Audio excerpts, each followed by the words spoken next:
Muy buenos días, muy buenas tardes, muy buenas noches. Reciban de nuestra parte un saludo cordial y un abrazo fraternal desde el mainland USA, desde el hermoso estado de Connecticut. Hoy estaban cayendo chispitas de nieve y desde Virginia, ¿verdad?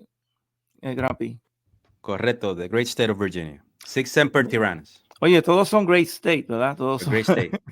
Cuando no es the beautiful, ¿verdad? Cuando es el hermoso, pues es el gran estado X o Y.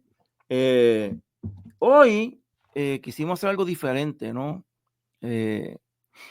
Porque a mí siempre me ha estado curioso una cosa. Una institución como la masonería, de la que se dicen tantas cosas, teorías de conspiración, de ocultismo, mi pregunta es, buenas noches, Ada Wilda. Mi pregunta siempre ha sido, ¿cómo es posible que una institución tan difamada haya podido producir hombres tan grandes, tan geniales como un Eugenio María de Hostos? Y Eugenio María de Hostos, yo lo admiro muchísimo, especialmente por una frase que es verdaderamente una explosión de brillantez, ¿verdad? Eugenio María de Hostos fue el que nos dijo, y no sé si lo cito textualmente, Eugenio María de Hostos, un masón, nos dijo, todos estamos obligados a respetar en los demás todo lo que es esencial para nuestra propia existencia. Y tú mira eso que dijo Hostos para allá, para el 1800, no sé qué. Tú tienes más adelante a una Ayn Rand que te dice a través de ambos libros, el de Atlas Shrugged y Fountainhead, te dice que mi único deber para con mi prójimo es respetar su derecho, ¿verdad? Sus derechos. ¿Cómo es posible que una fraternidad, ¿verdad? Que una institución que produce hombres así, como Hostos, que dicen unas palabras tan hermosas como esa, de que todos estamos obligados a respetar en los demás todo lo que es esencial para nuestra propia existencia? ¿Cómo es posible que sea tan difamada, tan vilipendiada? Y, ¿verdad? Precisamente ese es el tema de nosotros hoy, y para eso yo he preparado un slideshow con una información y una foto para que nos guiemos más o menos en esta aventura, ¿no? Sobre, ¿verdad? ¿Qué es la masonería? O sea, ¿qué es esa institución que nos dio a nosotros un Jorge Washington, que nos dio un Bolívar, que nos dio un San Martín, que nos dio una institución que nos dio un José Martí, que nos dio un José de Diego, que nos dio un Ramón Emeterio Betances, que nos dio un segundo Ruiz Belvis, que nos dio un Arturo Schomburg, ¿verdad? Que nos dio un George Washington. ¿Cómo es posible, verdad? O sea, ¿de qué sale ese contraste entre la fama que se le ha dado y las cosas que ha producido eso como institución como tal? Y en una conversación que tuvimos, Grampi, ¿verdad? Nos dimos a la tarea de hacer este programa especial para hablar sobre la masonería, ¿verdad? Lo que yo a través de los años he aprendido en mis lecturas.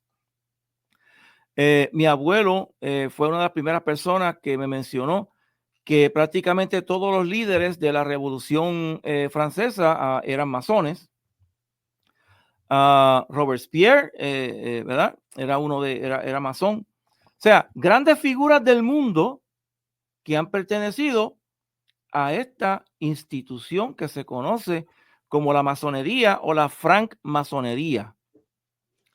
Así que vamos a pasar primero que nada con una nota aclaratoria. O sea, yo quiero aclarar que esto no es un intento de apología, no es un intento apologista.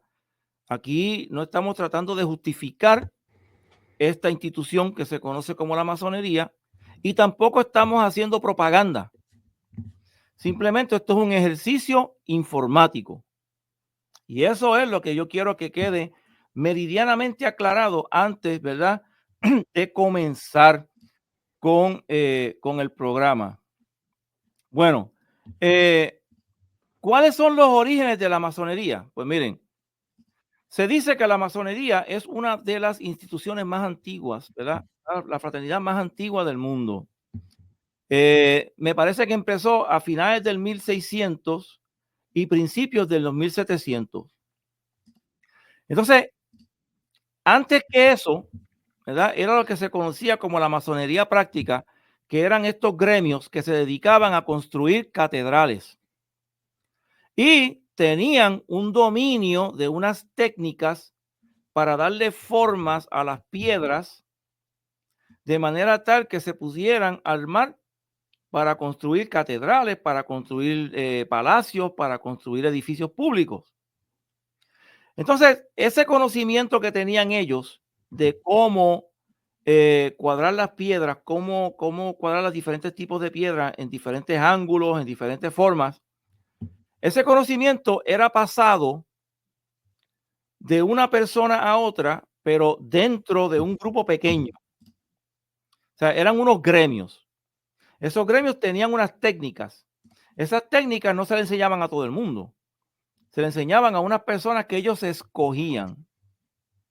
Entonces, habían unos que eran los aprendices, que eran los que estaban aprendiendo las técnicas de cómo cuadrar las piedras y cómo darle formas, etcétera. Y habían otros que ya estaban más avanzados, que eran unos canteros, ¿no? Canteros, que así era que se le conocían, o masones, que tenían un poco más de conocimiento, era como una especie de segundo grado, que se consideraban que eran compañeros del maestro. El maestro era la persona en la obra de construir, por eso es que también se le llama la obra, en la obra de construir la catedral, el maestro era el que más conocimiento tenía de arquitectura. Ahora, estaban escalonados de esa manera, ¿no? Estaban los aprendices, los compañeros del maestro masón y el maestro masón. ¿Cómo se identificaban? Pues miren, por medio de símbolos, por medio de palabras secretas, y cuando un masón se acercaba a trabajar en una obra, el maestro le preguntaba, ¿verdad? Lo primero que le hacía era identificarlo para ver qué grado de conocimiento tenía él sobre la construcción de catedrales o de edificios, ¿verdad? O de palacios. Y el aprendiz conocía unas señales que lo identificaban como aprendiz. Los compañeros de maestro tenían unas señales que los identificaban como que eran un grado más alto que el aprendiz y que eran compañeros del maestro. Y entonces los maestros tenían entonces su manera de reconocerse entre ellos. Y así era que se escalonaba. Recuerda que para esa época no existían identificaciones, ¿verdad? La única manera que yo podía identificarte a ti como que eras un aprendiz, que eras una persona con unos conocimientos fueran básicos o avanzados, ¿verdad?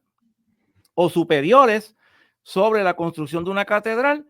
La única manera de identificarte era por medio de señales. Entonces, Fantoma, Ajá. una pregunta. ¿El masón solamente trabajaba la piedra o trabajaban también la madera?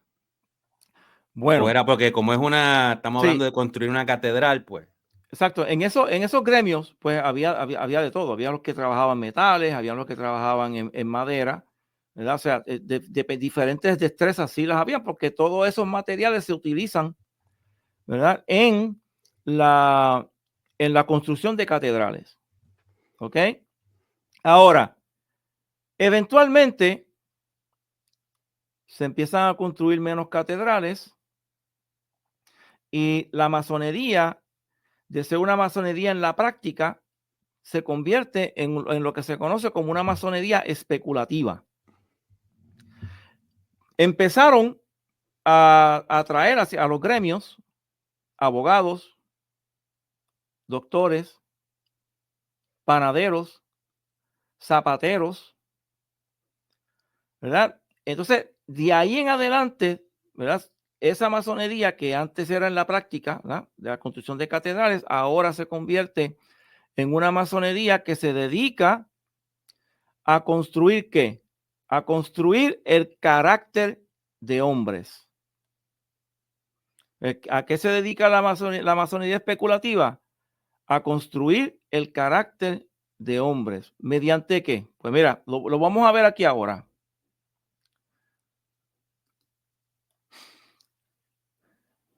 Para dar una definición a grosso modo, ¿no? La masonería es una de las organizaciones fraternales más antiguas del mundo. Une a hombres de buen carácter que, aunque de diferentes orígenes religiosos, étnicos, sociales, comparten una creencia en la paternidad de Dios y la hermandad, ¿verdad?, de la humanidad.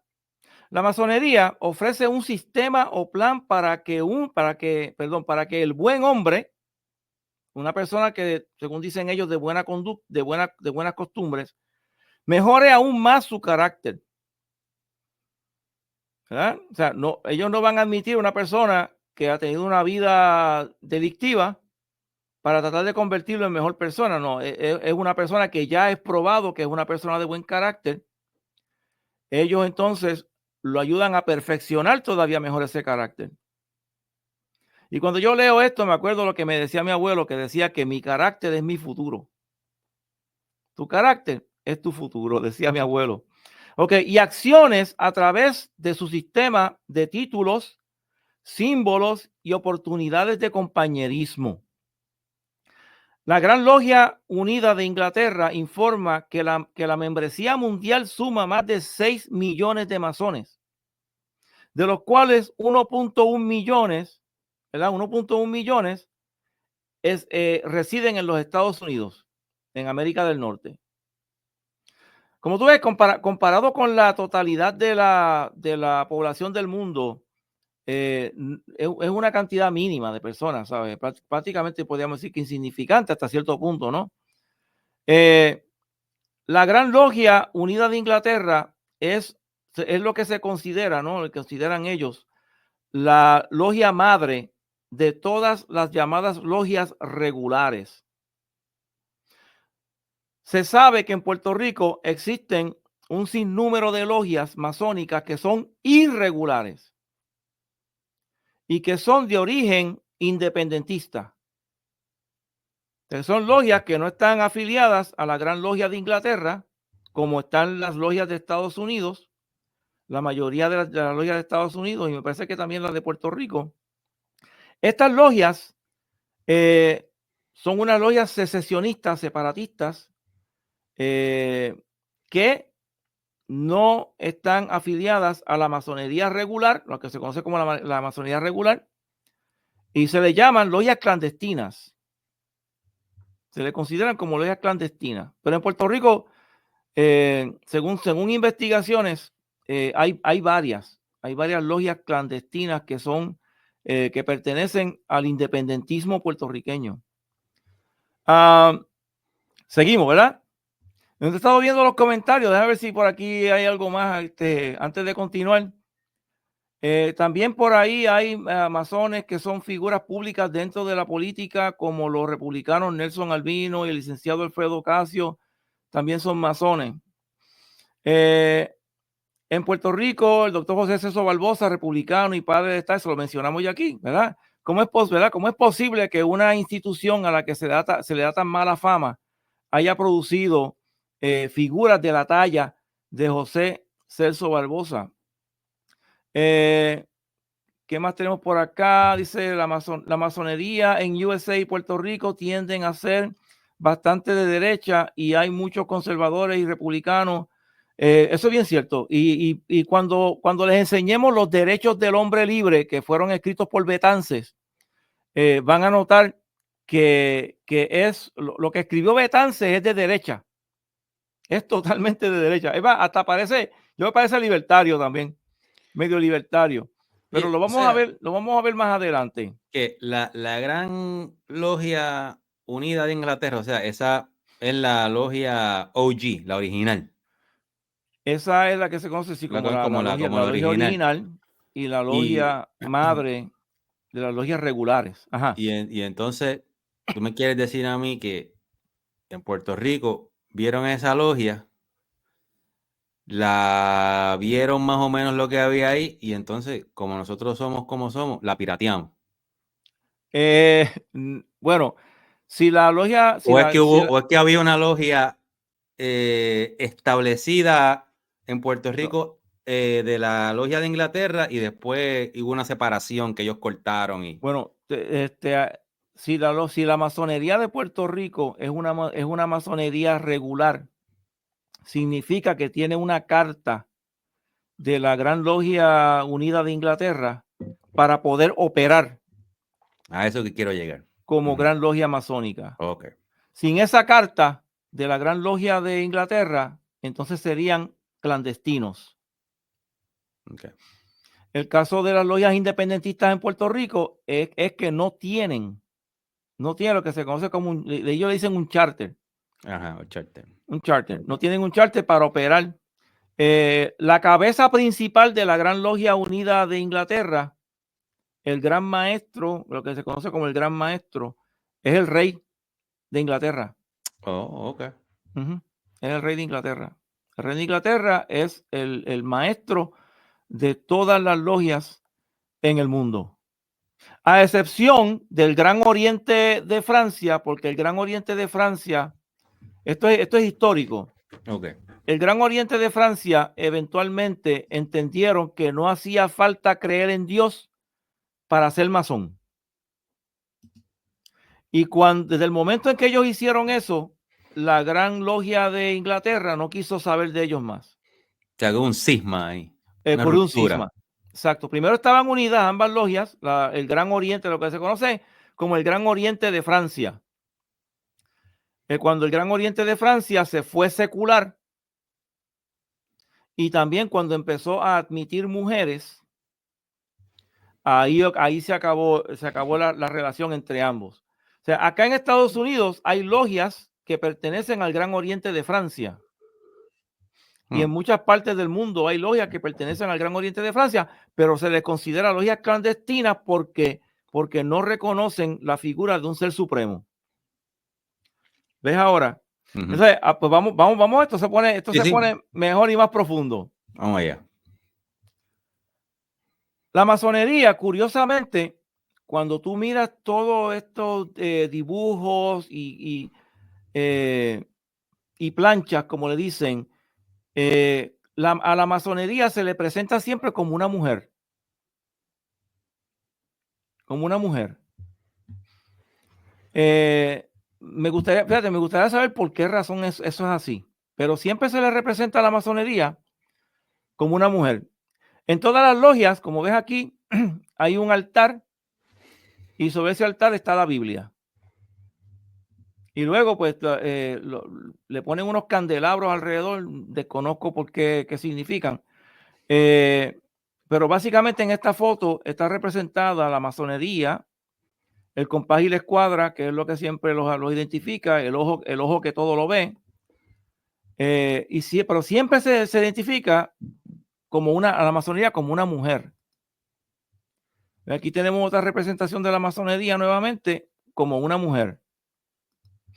Acá tenemos otra, nuevamente, ¿verdad? Representada la masonería como una mujer. Eso es interesante, ¿verdad? Principalmente porque es una institución que no admite mujeres. Es solamente para hombres. Bueno, continúo. ¿Verdad? Pues aquí nuevamente, mira otra foto. La masonería nuevamente representada como una mujer. Ok, ¿cuáles son los requisitos para ser masón? Aquí los presento, ¿verdad? Entonces, dicen que estos son los principios básicos para ser masón. Si usted quiere ser masón, allá usted. Estos son los principios básicos, los requisitos básicos. Debe creer en un ser supremo. Pero, fíjate qué cosa, puede ser, tú le puedes llamar Alá, le puedes llamar Jehová, le puedes llamar como te dé la gana. Pero el requisito es que creas en un ser supremo único, o sea, Eso demuestra que la masonería es monoteísta. O sea, algo más grande que tú. Exacto. O sea, te demuestra que la masonería es monoteísta. Un solo ser supremo, uno solo, supremo. Debes unirte por tu propia voluntad y acuerdo. Nadie te puede obligar a ser masón. Si tú les dices que tú te quieres unir a la masonería porque tu papá quiere que tú seas masón, como él lo es, eso no está bien.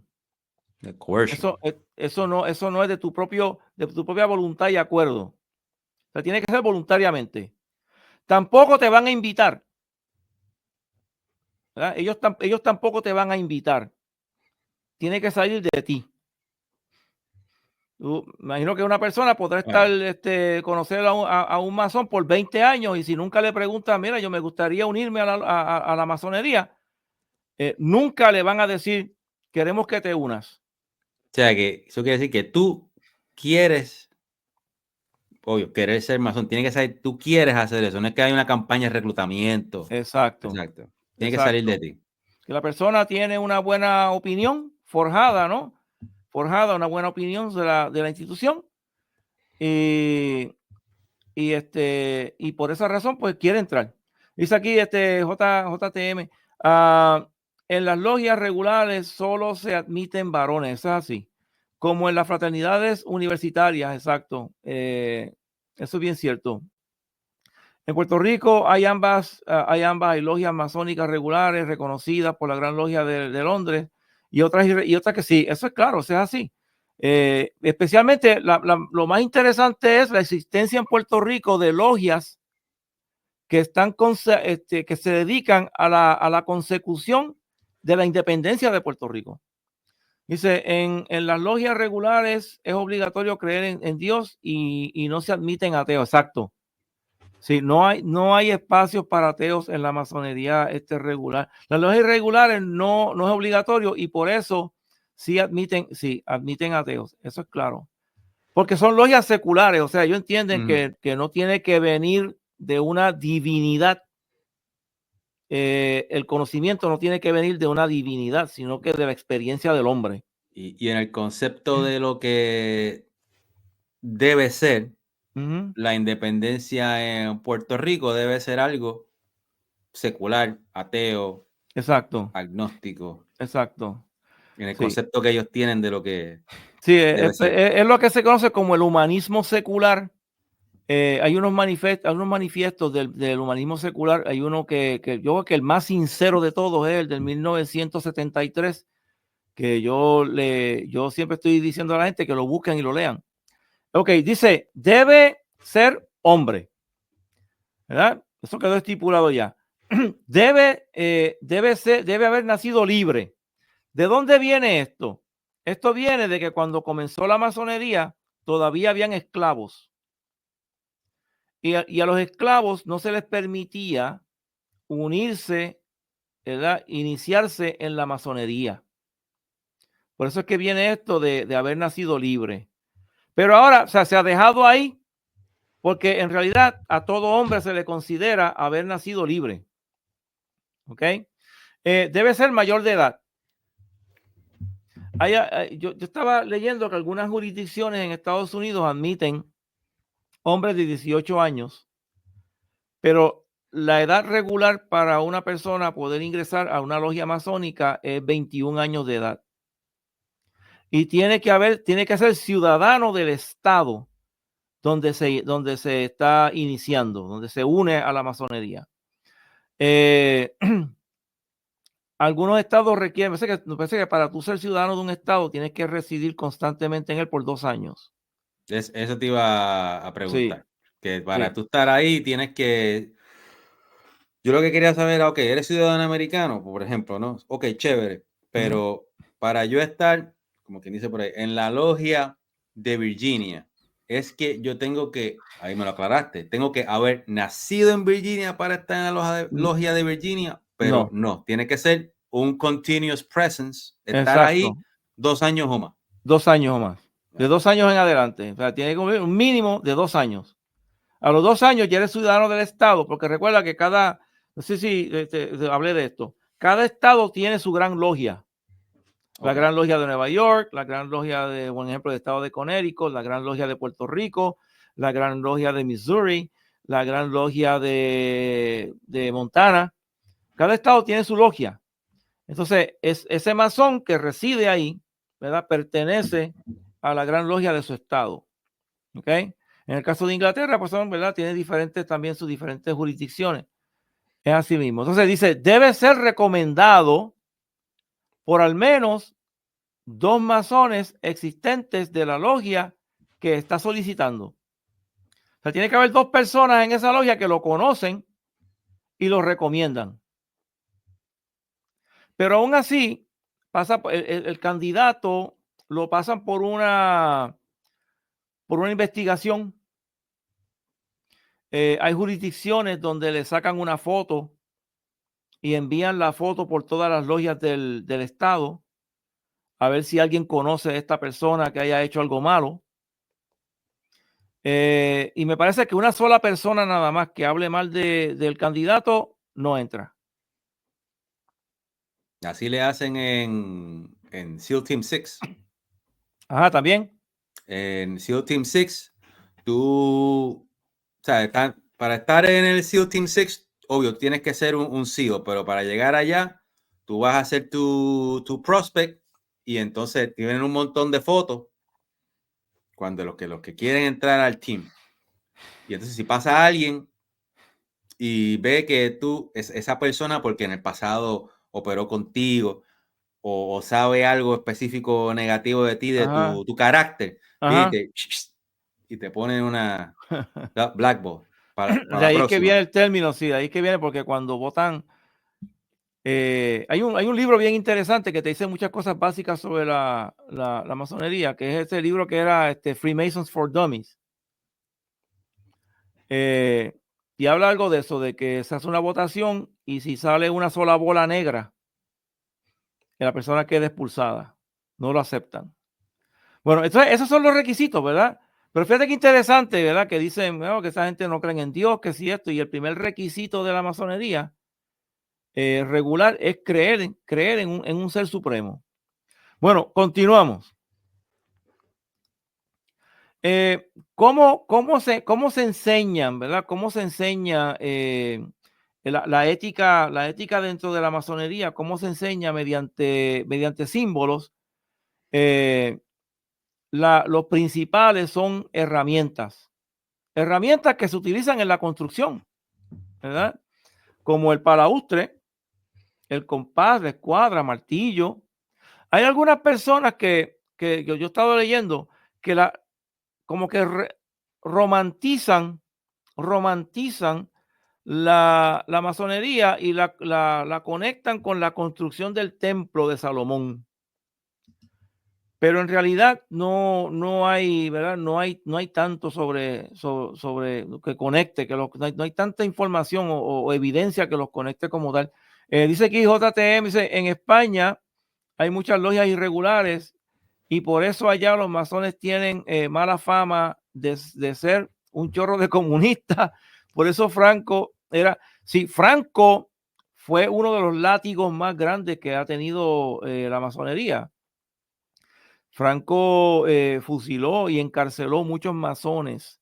De hecho, en Puerto Rico se refugió un masón que fue encarcelado en una ocasión durante la Guerra Civil, que se llamó Eduardo Alonso. Eduardo Alonso, que escribió unos libros muy interesantes, uno de los cuales se llama Pantón Crematón, y estuvo refugiado en Puerto Rico. No recuerdo bien si falleció en Puerto Rico, pero sí sé que llegó a dar clases en el Puerto Rico Junior College, Eduardo Alonso, y fue de esos masones que salieron huyendo de España por la persecución de Franco. El otro asesino de masones fue Adolfo Hitler. Adolfo Hitler persiguió también la institución de la masonería y también asesinó ejecutó, ¿no?, en los campos de concentración a miles de masones. Continuamos. Vamos allá. Miren, las logias están estructuradas de una manera jerárquica. Hay una persona que es el maestro de la logia, el cual es elegido por el voto mayoritario de los masones de cada cierto tiempo. Algunas logias lo hacen por 2 años, otras por 1 año nada más. Ese maestro apunta, escoge unos oficiales. En algunas logias también se escogen por votación a los oficiales de la logia. La logia va a tener un maestro que es el que dirige, es el mandamás de la logia. Tiene un secretario. Esto que vemos por acá arriba, que tiene las 2 plumas cruzadas, me parece que ese es el símbolo del secretario.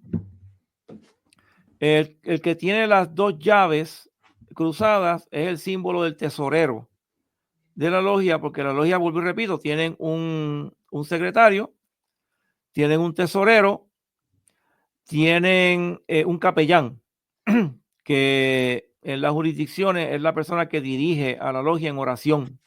Hace sentido que el tesorero tenga 2 llaves ahí. Tenga 2 llaves, exacto. Y tiene unos oficiales menores, ¿verdad? Otros oficiales menores que están que mantienen el orden, ¿no? El orden dentro de la logia mientras se esté dando lo que ellos llaman la tenida o meeting, como dicen. Eso sería un sargento de armas, lo que se conoce más o menos. Esos Bueno, términos que usan los políticos, hacen sargento de armas, master of sí, arms, tú sí, sabes. no, el sargento, Ceremonia, tú sabes. lo que sería, están los maestros de ceremonia que están en el interior, pero siempre siempre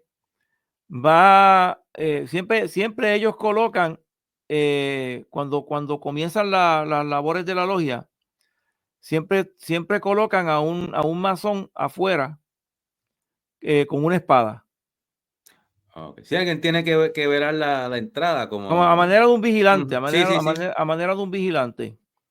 Entonces esa es la persona que avisa si llega algún extraño, lo que sea. Básicamente eso es lo que dicen.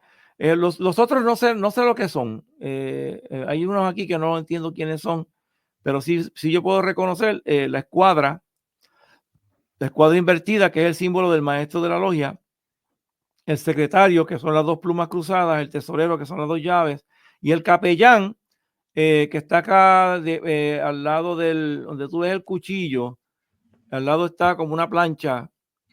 Eso lo que simboliza son las tablas de Moisés. Sí, yo veo ahí que dice Holy Bible, creo que dice Holy ahí. Bible, Por lo ya. menos eso, ok. Lo Ok, eso representa, serían las 2, ok, ya. exacto, representa Los las tablas de mandamientos, Moisés o los ya, 10 mandamientos, ya. ¿verdad? Porque aunque dicen que la masonería no es una religión, es simplemente una organización fraternal. No es una religión, sino que es un código de ética o un código de conducta de qué puedes hacer y qué no puedes hacer. O ¿Ok? sea que una organización que se deja llevar por esos conceptos que estaban en las tablas, básicamente. No es que sea una Exacto, religión, ¿eh? Esto nos gusta, vamos a seguir, esto es lo que vamos a seguir, nuestro code of conduct, básicamente, nuestro conducta. exacto. Es básicamente, sí. Es básicamente como un código de conducta para tú relacionarte contigo mismo, con los demás, con la naturaleza y con un ser supremo, ¿verdad? Porque hasta donde yo tengo entendido, al masón no se le permite blasfemar, ¿verdad? Al masón no se le permite blasfemar. Continuamos. Esto es lo que se conoce como el mandil. O sea, simbólicamente, los masones antiguos, ¿no?, los que construían catedrales, se ponían un mandil, ¿verdad?, para hacer su trabajo, para el trabajo de darle forma a las piedras. Pues esto básicamente es simbólico de esos mandiles que utilizaban los masones antiguos que construían catedrales, ¿verdad? Y creo que es el símbolo más, más importante dentro de la masonería. Ahora bien, mira, dicen que la masonería es una sociedad secreta, ¿verdad? Pero aquí en Connecticut, donde quiera que haya una logia masónica, está bien identificada. O sea que la masonería no se esconde. O sea, para empezar, tú sabes dónde los vas a encontrar. Y está bien identificado. O sea que no es una sociedad secreta. En realidad es una sociedad discreta. No es una sociedad secreta, es una sociedad con secretos. O sea, si usted no pertenece a esa logia, usted no va a saber qué es lo que está pasando ahí. ¿Verdad? Tan sencillo como eso. Y en esa fraternidad hay gente, hay desde conserjes hasta jueces de la Corte Suprema, congresistas, ya tú sabes, presidentes, que han habido muchos, ¿verdad? Básicamente se dice en algunos círculos, ¿no? Que la Constitución de los Estados Unidos de América es un documento masónico. ¿Qué dice por acá? JTM. Dice, el Imperio Británico usó las logias masónicas de Sudamérica para reventar en pedazos al Imperio Español, utilizando individuos subversivos, revolucionarios como Simón Bolívar y José de San Martín. Interesantísimo eso, porque más adelante voy a hablar sobre San Martín y voy a hablar también sobre Bolívar. Así que aguántate eso por ahí, JTM. Mira, por aquí tengo una. Esta logia es en Ponce. Y está ahí, ¿sabes? Donde todo el mundo la ve. ¿Sabes? Sí, sí, No es que se... eso parece el casco ahí de Ponce.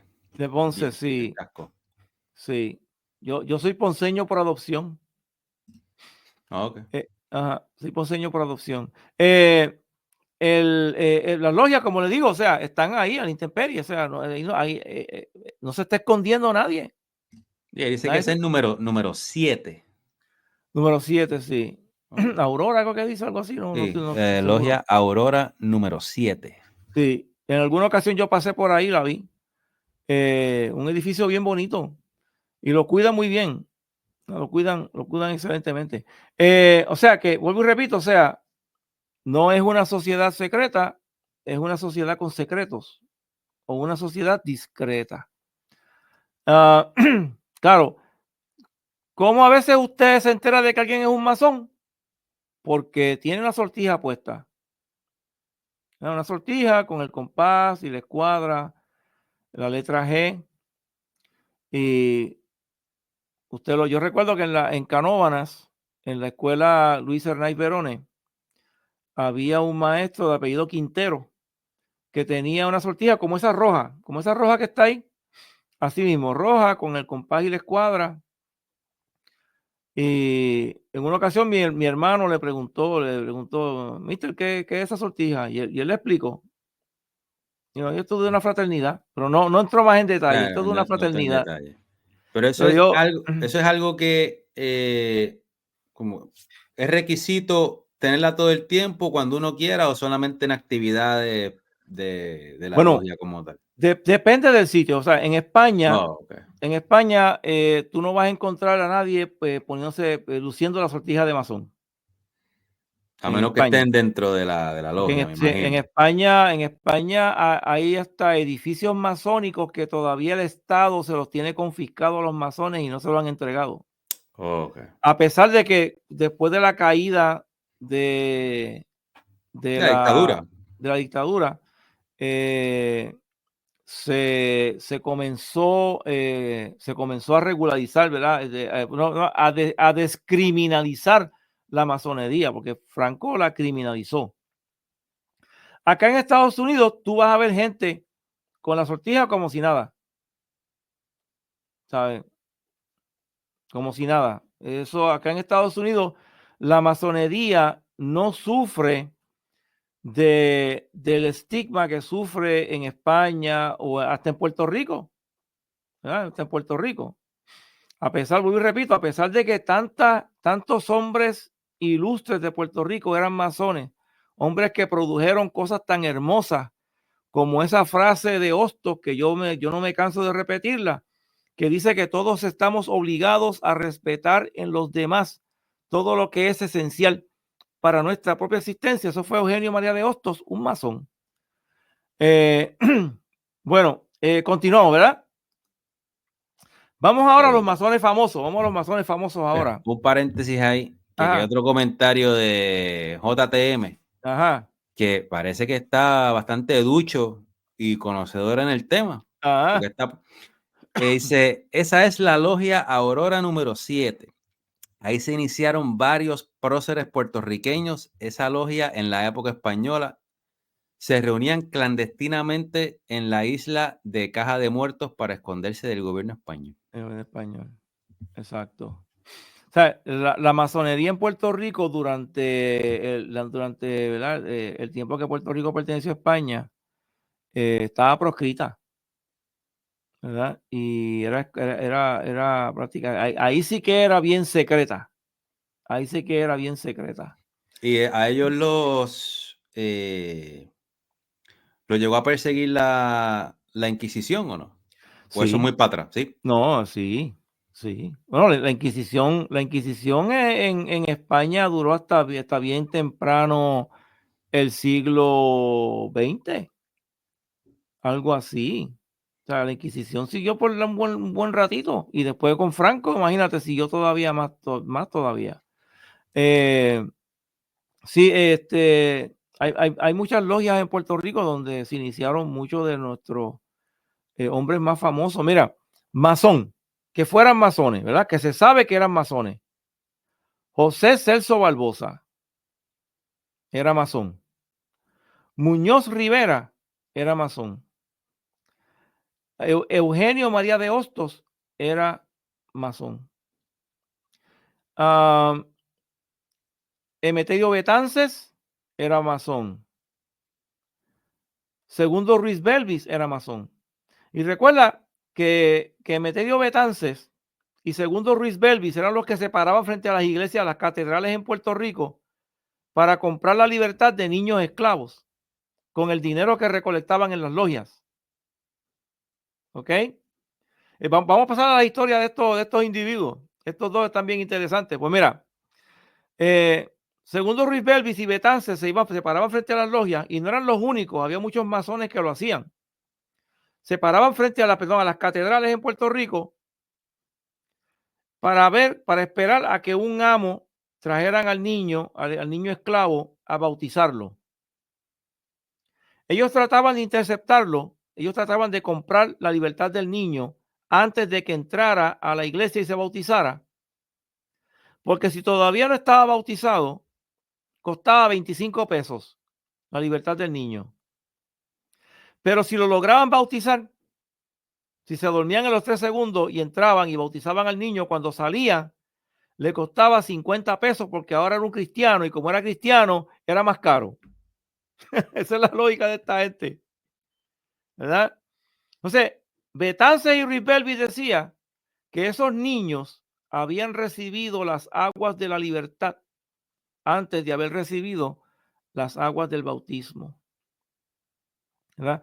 Vuelvo y repito, o sea, ¿cómo es posible que una institución que haya producido hombres tan nobles tenga tan mala reputación? O sea, eso yo no sé, alguien va a tener que explicarlo. José de Diegos era masón, el poeta laureado de Puerto Rico era masón, ¿ok? Y hay una historia bien bonita de José de Diego con una muchachita de la que él se enamoró, Carmencita Echevarría, que en alguna ocasión en el Red Bunker la voy a compartir con ustedes, que es preciosa. Y del hermano masón de él, que le servía de mapriolo. Bueno, te repito, o sea, José de Diego, Betances, Ruiz Belvis, Muñoz Rivera, Celso Barbosa, Arturo Schomburg, ¿verdad? El padre de la historia africana. ¿verdad? O afroamericana o afrocaribeña, como le quieran llamar. Arturo Schomburg, ¿verdad? Que la maestra le dijo que los negros no tenían historia. Y él se dedicó toda su vida. Él se convirtió en uno de los más grandes bibliógrafos que han existido. Y ahí está el Instituto de Arturo Schomburg en Nueva York, donde está la colección, una colección más grande de libros de historia africana, ¿no? O sea, mucha gente prócer, pero estos dos en particular son bien interesantes porque hay una historia sobre estos dos individuos.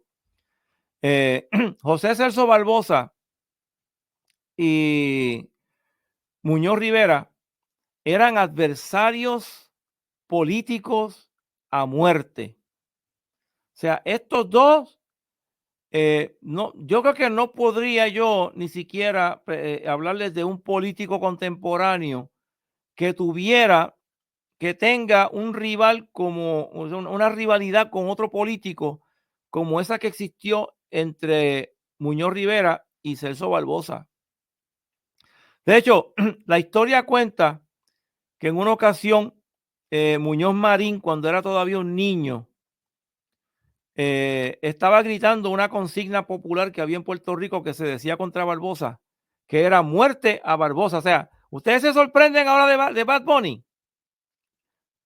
Luis Muñoz Marín, de niño, gritaba por los pasillos, muerte a Barbosa.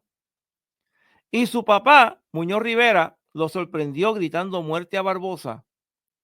Y lo llamó y le dijo, no diga eso. Lo regañó. Bueno, el calentón, la guerra entre Celso Barbosa y Muñoz Rivera llegó a un punto en que la masonería en Puerto Rico se preocupó. Porque recuérdense que, como le dijimos anteriormente, esta fraternidad se trata de la paternidad de Dios, ¿verdad? La hermandad de los hombres bajo la paternidad de Dios. O sea, aquí están notando los masones en Puerto Rico que hay dos hermanos masones, que en este caso son Muñoz Rivera y Celso Barbosa, que están en una guerra que es demasiado ya.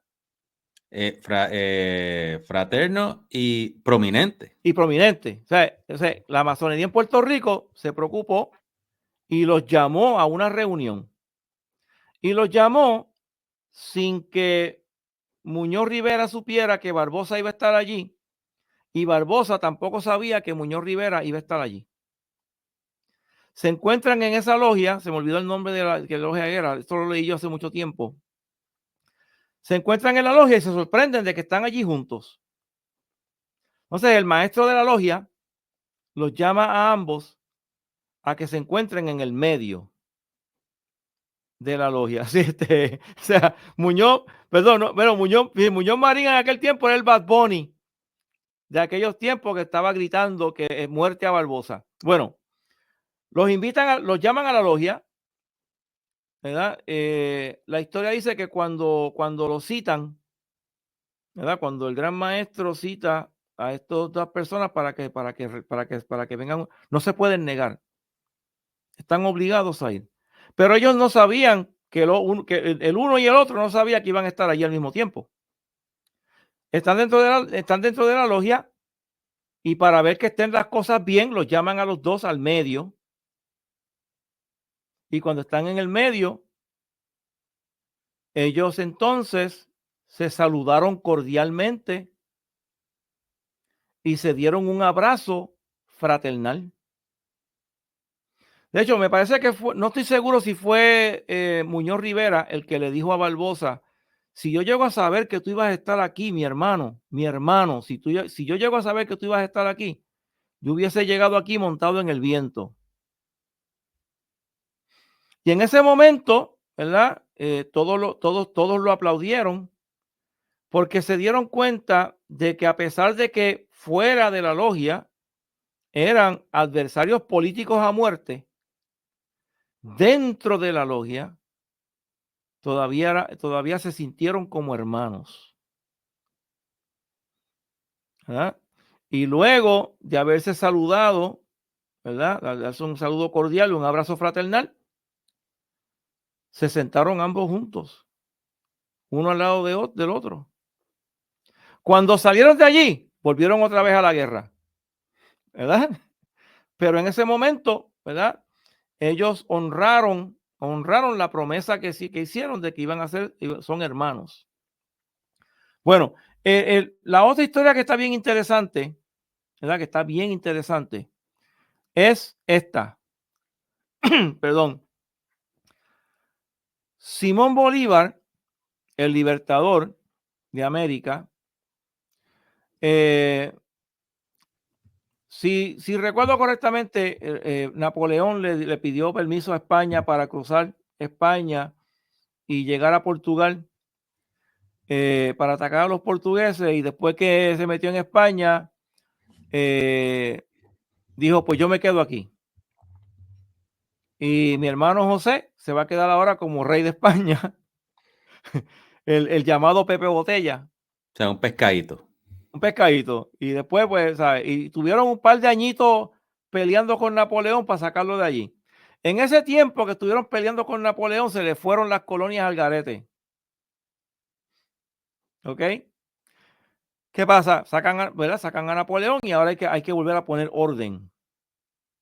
Hay que volver otra vez a poner orden. Y ahí es que mandan a un carnicero, que era un capitán general Morillo. Capitán general Morillo. Morillo se le conoce por haber asesinado, por haber ejecutado al hombre más sabio de Colombia, que era el sabio Cárdenas. Y ahí fue que Morillo pronunció, o sea, él apresa a Morillo para ejecutarlo. El pueblo le pide que no lo ejecute porque Cárdenas era un hombre sabio. Y ahí fue entonces que Morillo pronunció unas palabras que son proféticas. yo digo que son proféticas. Morillo dice, España no necesita sabios. Y ahí vemos España hoy día, ¿no? Ahí tenemos el castillo de España. Tienen a Sánchez. Exacto. España. Tienen a Sánchez. Tienen a Vox ahí, pero cogen a Sánchez porque España no necesita sabios. Bueno, le hacen firmar un armisticio. Morillo se tiene que reunir con Bolívar. Se van a reunir en el punto acordado. Morillo puso en el piso una piedra cuadrada, una losa cuadrada, y allí se paró con todos sus generales, con todos sus galardones, con todas sus medallas, con toda la pompa, a esperar que llegara Bolívar. A lo lejos ven un paisano que viene montado en un burro. Era Bolívar. Bolívar se apareció a la reunión vestido de paisano, montado en un burro, sin ninguna de sus condecoraciones, vestido de paisano. A Morillo le sorprendió eso grandemente. Se saludan y al saludarse, Bolívar dijo algo que Morillo entendió inmediatamente. Y en ese momento se dan cuenta ambos de que son masones. Y desde ese momento, dicen los historiadores, que fue como si se hubiesen encontrado dos personas que se conocían de toda la vida. Saludos, Joseph Ayala. Desde ese momento se trataron como si se hubiesen conocido de toda la vida. Morillo, después que Morillo había jurado descuartizar a Simón Bolívar. Tanto es así que cuando Morillo envía sus informes de lo que había sucedido, del armisticio que habían firmado, Morillo dice que era un hombre muy bueno, de buenas costumbres, que Bolívar era un hombre de buenas costumbres y que era todo un español. ¿Ah? ¿Dónde se encontraron? En el lugar donde se encontraron Morillo y Bolívar, ellos quisieron que se erigiera una pirámide. para conmemorar ese lugar donde ellos se reunieron. No se logró hacer la pirámide, pero se hizo un monumento que se encuentra allí.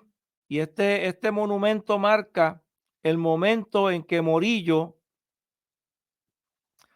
y Simón Bolívar se encontraron, ¿verdad? Sobre una piedra cuadrada, una losa, ¿verdad? Una losa de piedra cuadrada. Aquí hay otro ángulo más del monumento, es prácticamente en forma de obelisco, para que quedara en la historia que en ese punto, en ese lugar, fue donde se reunieron Simón Bolívar y el carnicero de España, el capitán general Morillo. Oye, si la conoces, ¿cuál es el significado del obelisco? Porque hay muchas ciudades importantes que tienen obelisco. Sí, yo creo que el obelisco viene de la tradición de la construcción de templos, ¿verdad? Y la construcción de la construcción de estructura. Eso es lo que yo creo, ¿verdad? La pirámide, porque no sé si tú has visto fotos de ilustraciones de los faraones. Los faraones también utilizaban un mandil.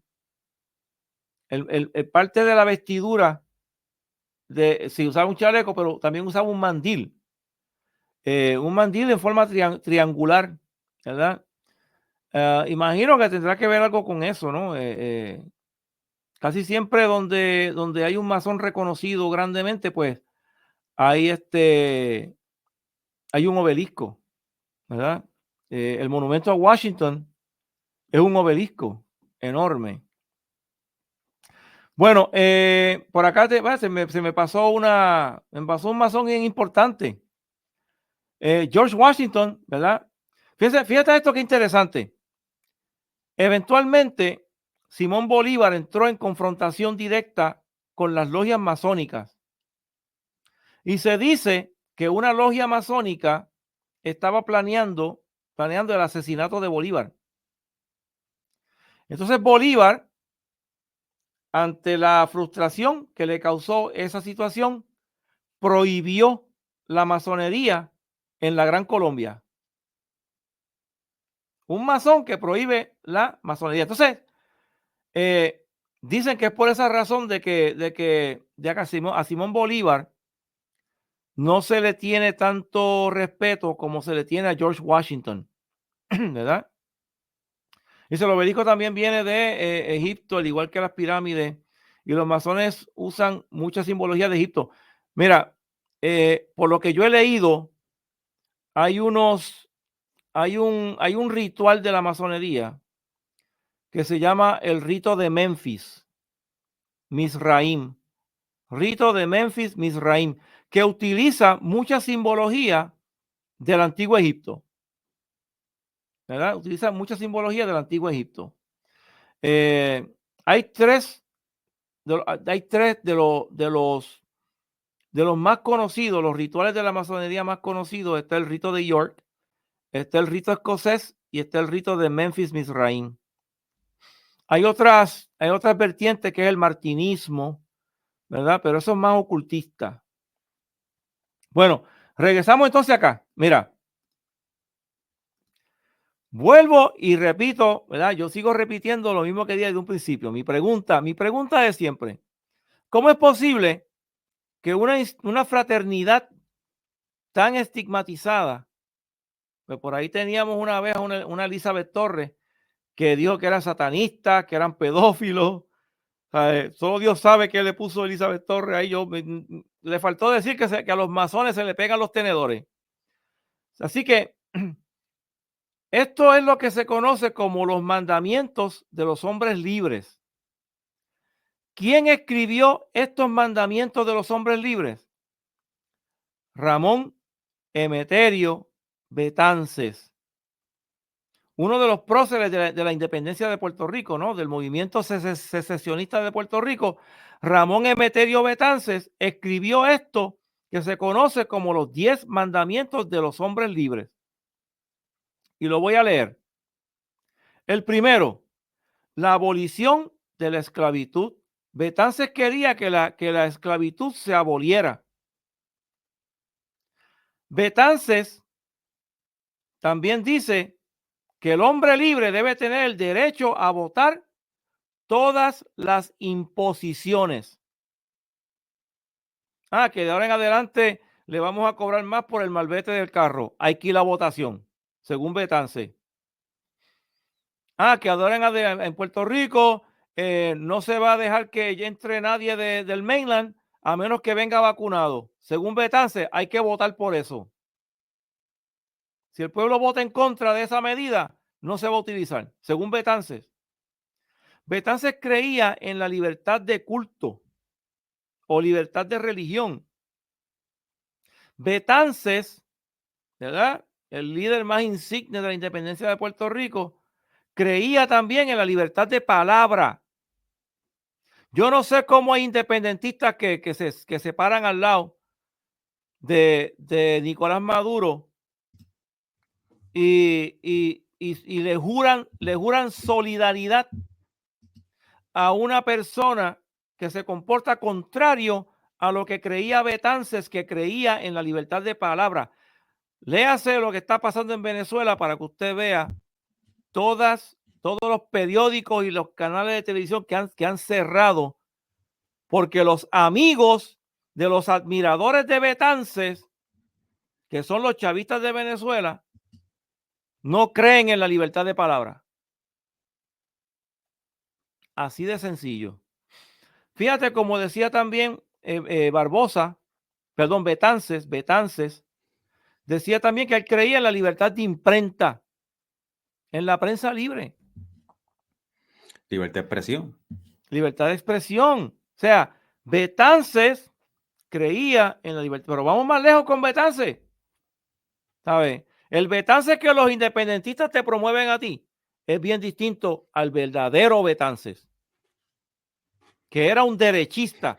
Léase esto y dígame usted si el Betances que los independentistas en Puerto Rico adoran tanto era derechista o era izquierdista. Léase esto que le estamos presentando. Mire, creía en la libertad de mercado, libertad de comercio, libertad de mercado libre. Betances creía en el mercado libre. No creía en el control de precios ni el control de mercado del Estado. Betances. Betances es un Milei. Por lo que yo estoy viendo aquí, Betances, para un Milei. Exacto. Este tipo es, sí, olvídate. Un Milei. Libertad de reunión. Vaya a Venezuela a hacer una manifestación en contra de Maduro, a ver qué le va a pasar. Vaya allí, forme una manifestación en Miraflores. Bueno, en el PIB no hay libertad de expresión porque allí todo es falocrático y allí los líderes que van para gobernación, eso es dedocráticamente. Exacto. Miren, Betances creía en el derecho de tener y poseer armas, creía en la segunda enmienda. Amén, amén y amén. Ramón Emeterio Betances, el ídolo del independentismo de Puerto Rico, creía en tener y poseer armas. Le voy a dar algo fuerte aquí a los independentistas. Sí. Betances era maga. Sí, no, Era te maga. digo. Era maga, olvídate. Ellos se enfogonan conmigo cuando yo en Twitter Era les maga. digo que Pedro Albizu Campos era derechista. Es que era de derecha.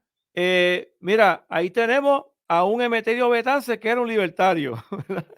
Era un Milei cualquiera. Albizu era de derecha, católico, practicante. Exacto. Hardcore. Devoto. Sí. De hecho, mi abuelo me dijo a mí que Pedro Albizu Campos era caballero de Colón. Era caballero de Colón. Bueno, Betances creía, como ven ahí en la segunda enmienda, Betances creía también en la inviolabilidad del ciudadano. Miren, aquí está hablando Betances de la dignidad humana. Y miren esto, o sea, contrario al jueguito de sillas que tienen dentro del PIB MBC, Emeterio Betances, Ramón Emeterio Betances, creía en el derecho que tenemos los ciudadanos de elegir nuestras autoridades. Ramón Emeterio Betances decía, el poder emana del pueblo, no del Estado. Es imposible que si usted es un independentista puertorriqueño, que usted crea en la dictadura de los Castro, que usted haga lo que hizo María de Luz de Santiago, que fue a Cuba a llamarle comandante a Raúl Castro.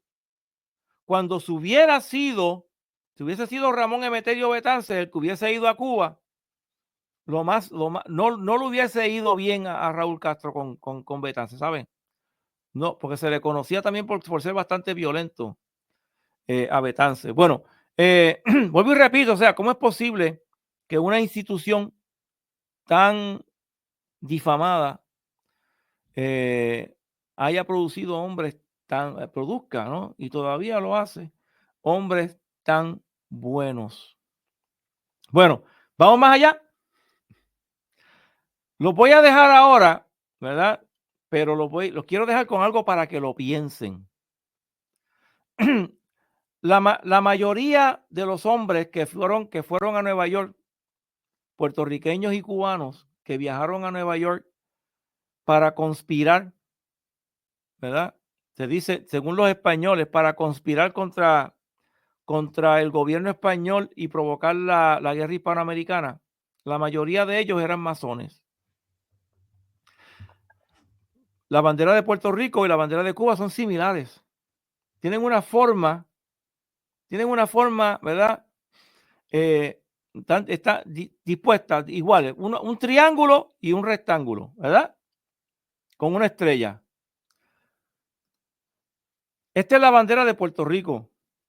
Como la ven aquí, consta de un triángulo, un rectángulo, una estrella. Esto se lo voy a dejar para que lo mediten. Se lo voy a dar como asignación.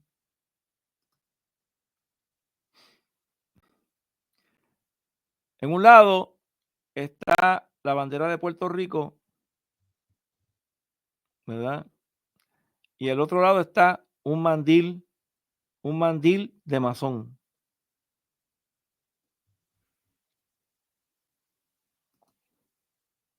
Cualquier coincidencia es pura casualidad.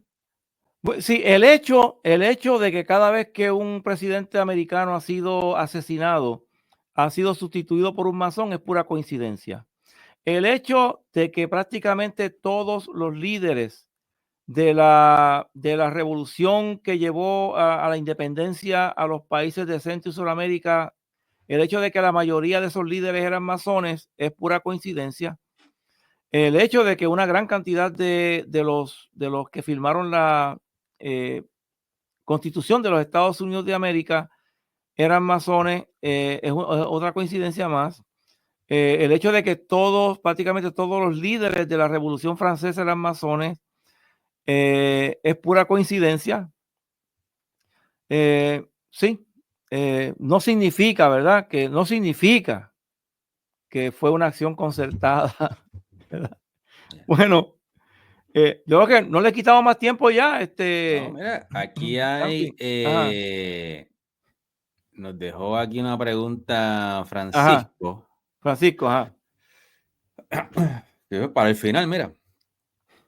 Una pregunta general sin entrar en conspiracy. ¿Por qué al grado 32 es tan secreto? Yo no sé qué es el grado 32, pero...